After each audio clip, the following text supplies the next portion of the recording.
అందరికీ నమస్కారం. ఈరోజు మనం దేవాలయాలలో బ్రహ్మోత్సవాల సందర్భంగా చివరి రోజు పుష్పయాగం చేస్తారు. పుష్పయాగం కంటే ముందు దేవుడికి ఎదురుగా పుష్పమండలి వేస్తారు. ఈ పుష్పమండలి గురించి తెలుసుకుందాం. ఈ పుష్పయాగం తెలంగాణలోని ఇల్లందకుంటలో ఉన్న అపర భద్రాద్రి శ్రీ సీతారామచంద్ర స్వామి దేవాలయంలో జరిగింది. మరి పుష్పయాగం అంటే బ్రహ్మోత్సవాల సందర్భంగా పూజా కార్యక్రమాలలో తెలిసి తెలియక జరిగిన దోషాలను క్షమించమని దేవుడిని వేడుకునే పవిత్ర సేవ.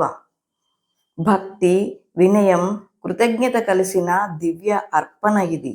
ఇలాంటి పుష్పయాగం ప్రారంభానికి ముందు ఒక ప్రత్యేకమైన పూల అలంకారం సిద్ధం చేస్తారు. దీనిని పుష్పమండలి లేదా పుష్పచక్రం అంటారు. ఈ పుష్పమండలంలో మధ్యలో కలశాన్ని ప్రతిష్ఠించి అదే దేవుని ఆవాహన స్థానంగా భావిస్తారు.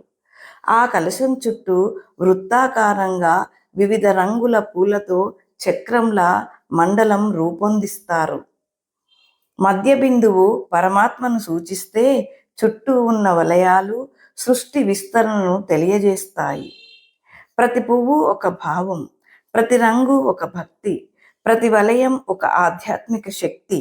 ఈ మండలం చుట్టూ 4 వైపులా గురిగే పాత్రలు అంటే చిన్న మట్టి పాత్రలో నవధాన్యాలను నాటి మొలకలు ఉంచి, అలాగే మండలికి 4 వైపులా చిన్న మట్టి పాత్ర మీద మట్టి ప్రమిదలు ఉంచి వాటిలో నూనె పోసి వత్తులతో దీపాలను వెలిగిస్తారు.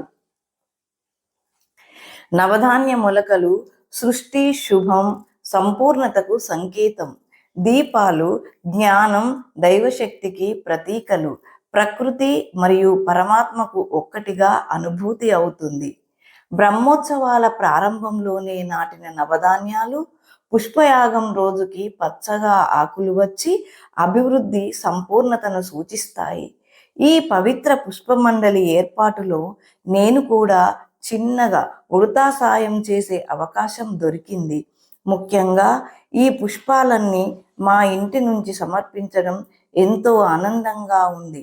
ఇది మా కుటుంబం గత కొన్ని సంవత్సరాల నుండి ఇలాంటి సేవ చేయడం నిజంగా మా అదృష్టం, దైవానుగ్రహం. ఈ పుష్పమండలం కేవలం అలంకారం కాదు, ఇది భక్తి, క్షమాపణ, శక్తి మరియు ఆత్మీయ అనుభవం. భక్తితో చేసిన ప్రతి చిన్న సేవ కూడా దేవునికి చేరువ చేసే పవిత్ర మార్గం. మరి మీరేమంటారు? Thank you. ఈ అంశం కనుక మీకు నచ్చేది ఉంటే తప్పకుండా సబ్స్క్రైబ్ చేయండి, ఒక కామెంట్ పెట్టండి, లైక్ ఇవ్వండి.